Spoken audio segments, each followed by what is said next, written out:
Vrhovno sodišče Nove Zelandije je presodilo, da je pridobitev volilne pravice šele pri starosti 18 let kršitev pravic mladih.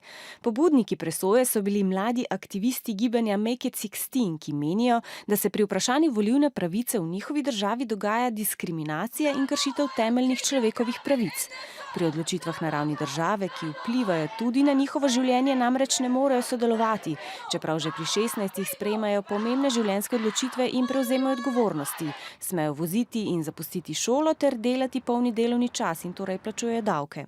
Premierka Nove Zelandije Jacinda Ardern je predlogu mladih osebno naklonjena, zato je že predstavila osnutek zakona, ki starost volilnih upravičencev znižuje za 2 leti. Vendar je ob tem opozorila, da spremembe ne bo mogoče uveljaviti zlahka.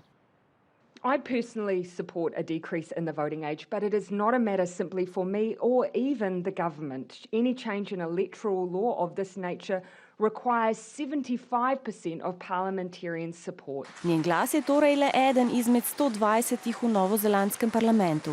Ta naj bi o spremembi zakona odločal naslednjega pol leta.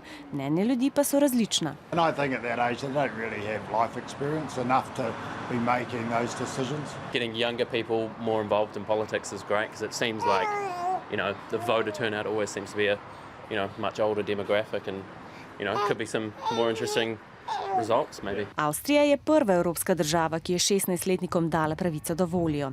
V Nemčiji je starost, ko posameznik pridobi volilno pravico v zveznih deželah, različna. V 4 lahko volijo tudi že 16-letniki. Na Škotskem se lahko 16-letniki udeležijo škotskih parlamentarnih volitev, ne pa splošnih volitev v Veliki Britaniji.